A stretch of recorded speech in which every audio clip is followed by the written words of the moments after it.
Cafe. Anyway, FF 2424. Mike's Daily Podcast. Oh, one. Oh, my.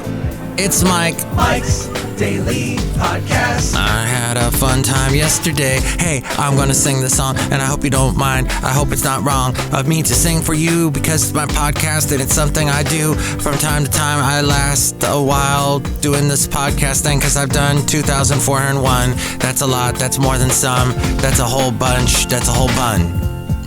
And it's Mike, and I was at a fun little get-together yesterday. Mike's Daily Podcast. In the town of Lafayette, celebrating St. Patrick's Day, and there were some folks who had been on the podcast before. Daily And at one point, Podcast. I sat in front of a very large speaker system, and I was played my podcast back to me over a large speaker system. It was almost as if I was sitting in an arena and hearing the podcast playing over the speakers in the arena. Wow. I gotta tighten up. There's, if you're a creator of anything and you're hearing back your work or seeing your work or reading your work or what have you, it's interesting because you criticize yourself. You're like, I gotta do this different. I gotta do that different. At any rate, I have not done a podcast the past 2 days. And why is that? Because I have not been so good.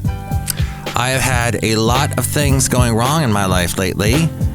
External things that I had no control over. One is I lost my mom last month. And then this past week, one of the cats that we were watching vanished. And we don't think the best. We think it's the worst. We're assuming the worst, and I don't know what happened exactly to this cat, but we're putting out flyers. We're going on Nextdoor, where there's a bunch of interesting people on Nextdoor, as you know, if you've ever been on there, nextdoor.com. Wow. And here's today's podcast picture. And it's just really hard because this cat was awesome. We saved him. We saved him from having no one. And we got him chipped. We fed him every day. He trusted us so much that he would actually sleep on the bed at night. And he's just a great cat. Very kind, cuddly, affectionate cat. And the late great Basil the Boxer probably would have chased him out of the house.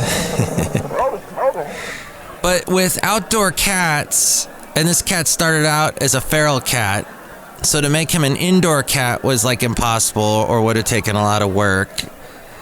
We tried a couple times that he just wanted to go out, and well, that unfortunately is part of the plan with outdoor cats, especially in California when you got coyotes and all kinds of manner of predators out there. And then somebody wrote back to us on Nextdoor saying, well, maybe your cat is trapped. Maybe he's trapped somewhere, somebody else's property.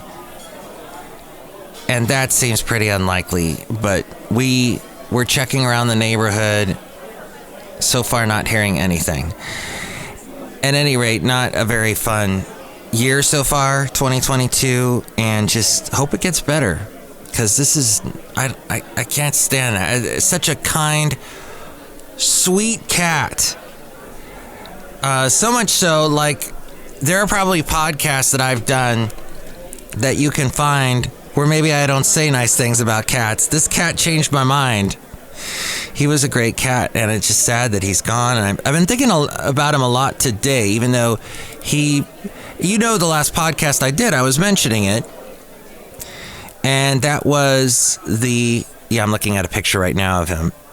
I did just last week. I think this was on Tuesday.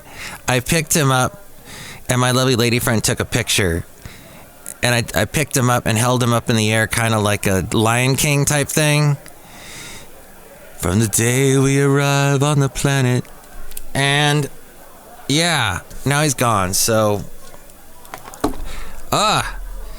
not to be all bummed out on the beginning of the podcast, But that's what the situation is with me this week, and why I've not been able to bring you a podcast like I usually do.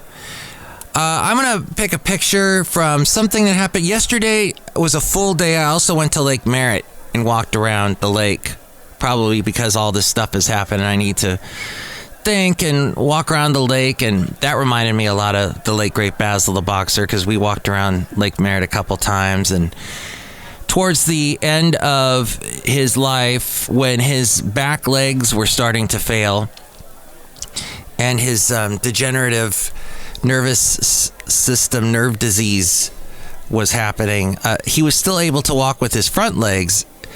And it seemed at Lake Merritt and the parks around there, he felt comfortable. He could walk on the grass, because walking on cement and asphalt was like hard on his paws. So we would do the grass and he liked that.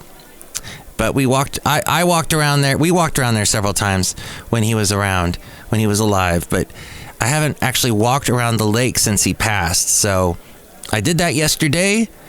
And I have to tell you, give this quick little report. It's not looking so good. Oakland is, I don't know if it's snapping back from all the protests in 2020. I mean, it's here, 2 years now almost since the protests. And there's still a lot of damage done.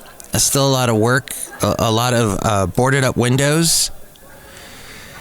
And it's depressing. And a lot of tents around the lake. And it's, a lot of waste and junk. And it's just, what's that word? Detritus. It's all building up, and it's not looking like the park it used to be. That's kind of sad. I'm on a real negative bent today, aren't I? But there's some beautiful pictures, and that the picture is not of the detritus. It's of some good stuff, of some beauty around the lake that cannot be taken away. There's a certain beauty of Lake Merritt that no matter what's going on culturally, it's still going to be a great looking landmark in Oakland. So I'll pick a picture and post it at mikesdailypodcast.com. Check it out, yes. And go to the website, because you know why? I pay money for it. And you get to hear this podcast for free. You get to listen for free. You get to enjoy the podcast for free. I know it's an enjoying podcast, and I try to bring you interesting stuff that helps you in your life. All I ask is you check out the podcast website, mikesdailypodcast.com. As we go outside a cafe anyway, somewhere in Podcastro Valley, 10, the last place on earth. Hey, do you know what the number one movie is? The Batman. I heard somebody say it's a little long. Well, I have not seen it yet. The movie I did see was on Netflix, that new Ryan Reynolds one, not the one where he's a video game guy, but the which was basically Matrix, Tron, Truman Show all mixed together, and then a lot of contemporary video gamers thrown in. But I watched this, what is this one? The Adam Project. It's sort of a time travel thing. And I don't know. I mean, there was a scene with Zoe Saldana that really moved me, and I'm not an actor, but I really appreciate her acting. And just the whole acting, sci-fi acting in general, to really, I mean, you're dealing with fantastical things, and to really sell it, that's impressive. So Zoe and Ryan Reynolds to some extent, and then Mark Ruffalo's in it, and he's a great actor too. So everybody's, and Catherine Keener is in it. And then Catherine Keener, so she's now, I don't know how old she is, but she also, they've got like a computer generized youngerized version of herself that she's talking to. That's kind of bizarre. We were watching that last night. I'm sure a lot of people are catching it. I think it was number one on Netflix recently. So, what is going on in this world where we're just dealing with all kinds of stuff and the news isn't good. And how do you stay positive in a world like this? Here's a thought. Always be grateful. It's impossible to feel depressed in life if you have so many things to be grateful for. Now, I was hanging out with this guy yesterday who's been on the podcast before. He has a very lovely house. And we're walking around the house and he's kind of knocking down some things about his house. I'm like, dude, you got a beautiful house. This is amazing. You could be in heaven and you're still pointing out things that are negative. Well, if you're in heaven, you're like, oh, dang it, I'm dead. But no, there's so many great things to be grateful of. But yeah, I guess we all have that tendency in ourselves to focus on the negative. But no matter how inferior things may turn out, you must realize that we still have things in our lives what most people on Earth don't have. The research found that your brain always focuses on the negative elements of life, like tragedies, failures, worries. That's why we need to focus more on good things. To do so, you should make a gratitude list. Have an attitude of gratitude. And read them whenever you get a chance. It will attract more blessing and you will feel more, you'll feel better. More better? That's bad grammar, but yeah. The guy on the show Parks and Rec, the one that, I can't think of his name, but he's dealing with the Aubrey Plaza character, and she always annoys him. And so whenever she talks to him, he like names off 3 things that he really likes, and they're just the 3 random things. Jimmy Stewart, and yes. So focus on the positive. This from thriveglobal.com. thriveglobal.com. Make an effort to find a positive side in everything. When you're waiting for your friend and he or she is late, don't get angry. Rather, make it an opportunity to develop your patience level. I was watching on Netflix that show Queer Eye, and there was a interesting. That show fascinates me. First off, they're very positive.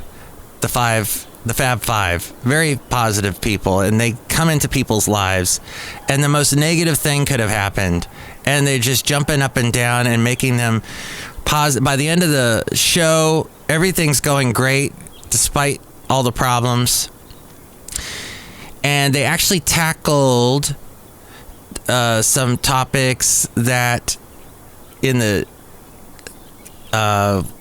so you got the LGBTQ, I think this is the T, the trans community, and I'm not immersed in it, so here we go. Mike's going to try and talk about it. It was someone who went from became more male, let's put it that way. Had the hormone therapy and the surgery done. And this person went through a lot. And the surgery looked utterly wow. I don't see how I would ever do that. But then again, this person went through their whole life thinking that they were a different gender and wanting to be a different gender and start a different life. But wow. So they tackle that. And actually, so it's 5 gay men, one that's more non-binary, and one of the men, Tan, who is the spokesperson, I believe, for Alaskan Airlines now. Tan said something to the effect to this person who went from being a woman to a man, saying, I don't know, I couldn't possibly do the surgery that you've done. That seemed extreme. But then they talked it out, and it was very interesting.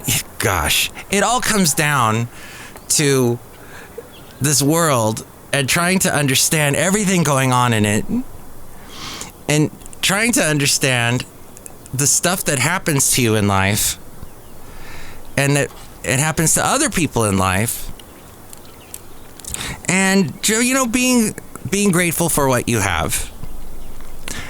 I guess I don't know how to sum it up, but here's the thing in your life: if things are falling apart, you're losing the ones that you love in some way, it's good to try and think of things like, treasuring your experience more than your possessions. Thomas Gilovich, he's a psychologist at Cornell University. It's healthy for our brain to treasure a memorable and pleasant experience rather than the material things. Comparing possessions and look at better objects after purchase can be demoralizing and ruin the initial pleasure of having the possession. By treasuring experiences, when you treasure experiences, it does not affect the initial pleasure. Rather, they provide long-lasting happiness experiences. Also, to help you with being more positive, exercise more. University of Toronto found in research that physical activity helps to fight depression. Research shows exercising daily releases good mood endorphins, which makes your mood better. Exercise has both physical and mental benefits. It can keep you in better shape and boost your self-esteem. And trying to be in a positive environment. Have positive people around you who will help you stay positive in negative situations. Circle yourself with people who will support you and lift you rather than drag you down and walk up to you and just bark at you. Just bark. Just be negative. Just be a dark cloud. And whenever they start a sentence with, avoid those people as best you can. Mike, blah, blah, blah, blah, blah. You can also spend time reading positive books, watching motivating movies, or listening to good music. I hope we've gone into a more positive area with this podcast today. I might have started it a bit, but hopefully it's more positive towards the end. Help others. Volunteering or doing charity can boost your spiritual health, give you internal peace. Buying a big house and cars will not increase your overall happiness in the long run.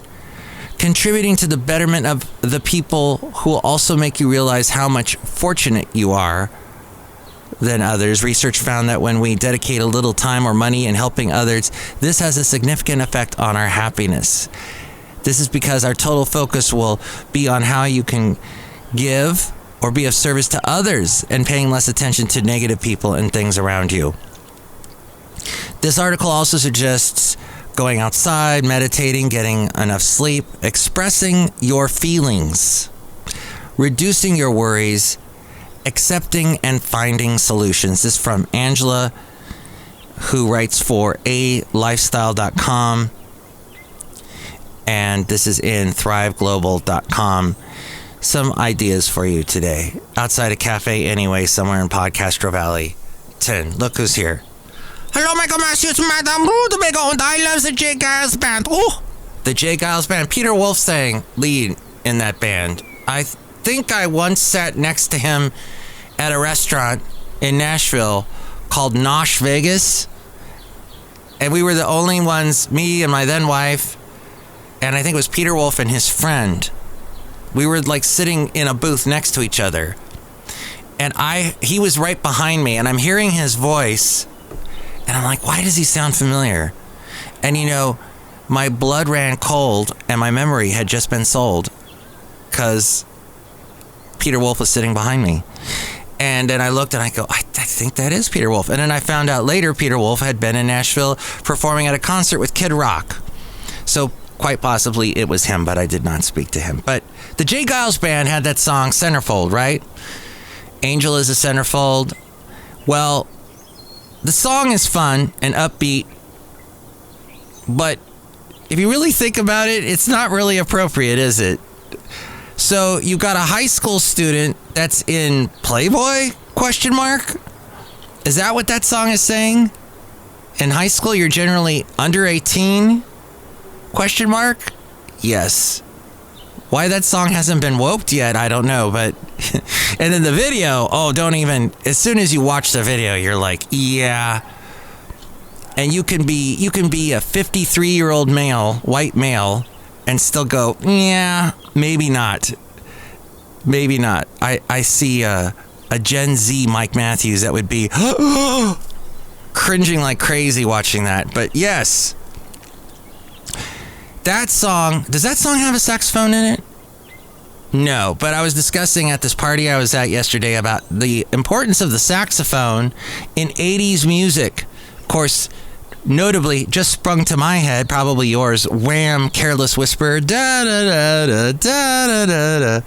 But the saxophone was big, and then we were listening to that song by Whitney Houston from the Bodyguard soundtrack, the cover of the Dolly Parton song, I'll Always Love You, Dolly Parton telling the Rock and Roll Hall of Fame, I do not want to be inducted, and the Rock and Roll Hall of Fame saying, tough.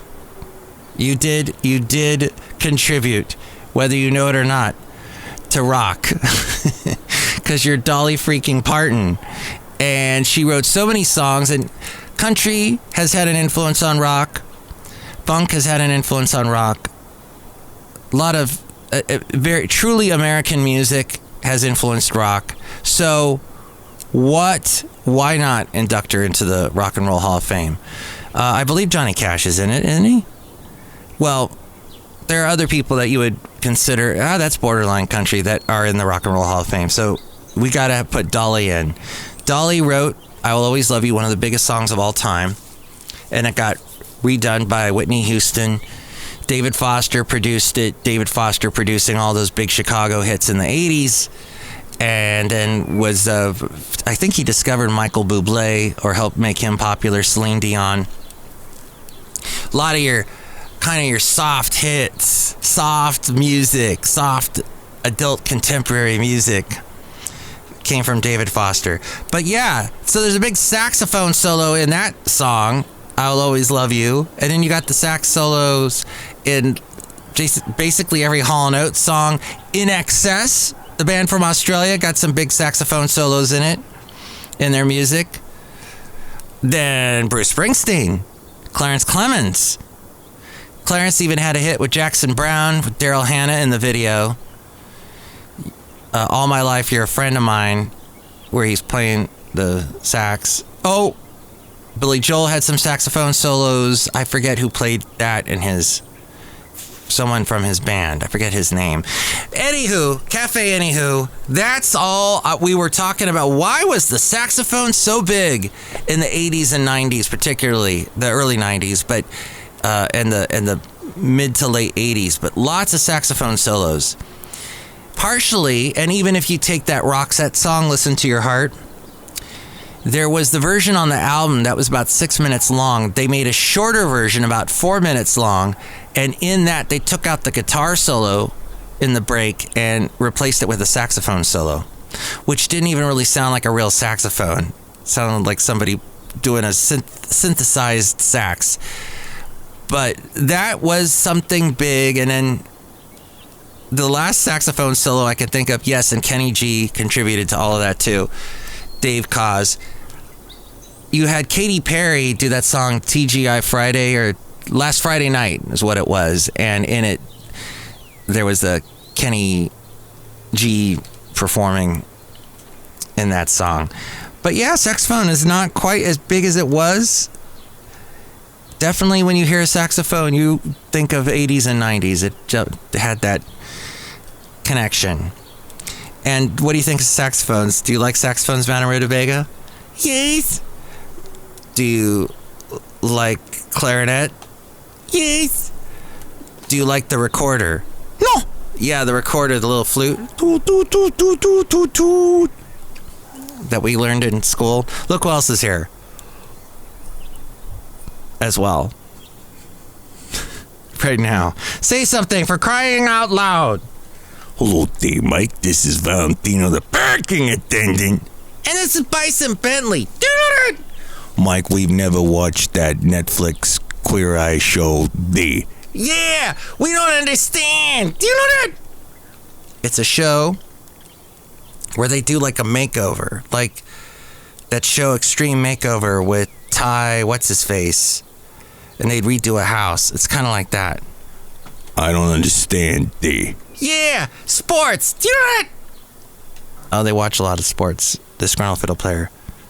I mean, Valentino and Bison Bentley. Disgruntled Fiddle Player was on the last show. Sorry, guys. It's okay. Yeah, okay. Do you know that? All right, thank you. We're outside, so that means we're really close to the parking lot. And Valentino's the parking attendant. Bison Bentley is I don't know what, but helps him out. And so we're out here, and we're really close to our cars or our electronic vehicles. Gosh, there's so many Teslas. Yesterday, between Oakland and Lafayette, I saw so many Teslas. And then, in California, we're being charged to the max for our gas because our government in California wants us to get off of gas. So we'll put all these fees and charge the Californians that are too poor to buy an electric vehicle. We'll charge them, and, you know, oh, shame on you for using fossil fuels and destroying the environment. Ugh, California. But you can tell me what you think about any of this. 336MM Daily, 3 + 3 = 6. MM as in Mike Matthews, Daily as in what this podcast is, or tries to be, or will try to continue to be again. Please let me know what you think of stuff. And other ways to reach me, it's A-Frame. Mike's Daily Podcast is written and produced and performed by Mike Matthews. His podcast is super easy to find. Download or listen to his show and read his blog at mikesdailypodcast.com. Email Mike now at mikesdailypodcast@gmail.com. See you tomorrow. Bye!